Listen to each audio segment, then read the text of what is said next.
মেয়েরা তো আসলে সব দুঃখ সুখ মায়ের কাছে সবকিছু বলেন। তো শ্বশুরবাড়ির সবকিছু মায়ের কাছে বলে মেয়েরা।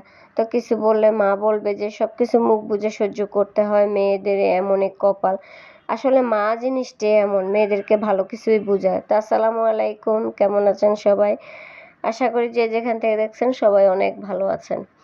তাই তো আজকে সকাল থেকে ভিডিওটা শেয়ার করলাম আপনাদের সাথে। আজকে আসলে আপনাদের ভাইকে দিয়ে রুটির কাইটা আমি মথাইছি, আর ও আমাকে রুটি কাইটা অনেক সুন্দর করে মথে দিছে। তো এখন আমি রুটিগুলা বানিয়ে ভাজতেছি, আর এখানে পেঁপে আর আলু ভাজি করছি, সেটা আপনাদের সাথে একটু শেয়ার করলাম। তো এখন রুটি ভাজতেছি বলে আমি আর আমার হাজব্যান্ড খাবো, আর আমার শাশুড়ি মাকে আমার বড় জাল নাস্তা দিয়ে গেছেন, আর আমার ছেলে তো স্কুলে, মেয়ে ঘুমাইতেছে। তো যাই হোক, আমরা দুজন খাবো সেই পরিমাণে ভাজবো, আরগুলা পরে আমি হালকা ভেজে রেখে দিব, পরবর্তীতে দেখা যায় খাওয়া যায় আর কি। তো এখন পরিমাণ মতো ভাজি, আর রুটি না আমার কাছে গরম গরম খেতে অনেক ভালো লাগে, ঠান্ডা হয়ে গেলে আর ভালো লাগে না খেতে, এবার যেটা দিয়ে খাওয়া হোক না কেন। তো যাই হোক, আর এরকম তাজা রুটি কিন্তু খেতেও মজা লাগে, তাই না? তো যাই হোক, তো এখানে নাস্তা খাওয়া শেষ হয়ে গেল, ছেলেকে আমি স্কুল থেকে গিয়ে নিয়ে আসলাম। তো এতগুলো শেয়ার করিনি। এখন সোজা রান্নাঘরে চলে আসলাম ছেলেকে স্কুল থেকে নিয়ে এসে, আর এখানে ভাত বসিয়ে দিলাম, আর এখানে ডাল দিয়ে চাল কুমড়া দিয়ে রান্না করব।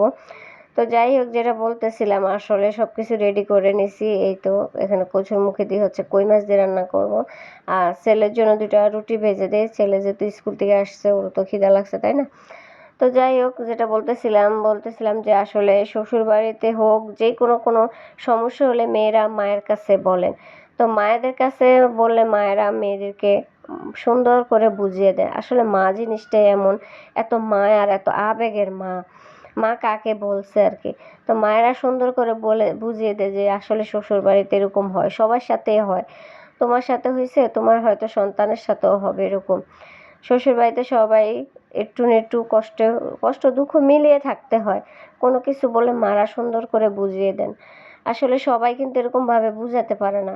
হয়তোবা বোনের কাছে বললে বোন একটু অন্যরকমভাবে একটু আমাদেরকে বুদ্ধি দিবে যে তুমি এটা করো, এটা করিস, ওটা করিস, তাহলে ভালো হইব। কিন্তু মায়েরা সুন্দর করে আমাদেরকে বুঝিয়ে সেই সংসারে আবার ফিরিয়ে দেয়। মানে মায়েরা চায় যে মেয়েরা যেন, ছেলে হোক মেয়ে হোক, যেই হোক না কেন, সংসারটা যেন সুখে থাকে, তারা যেন ভালো থাকেন।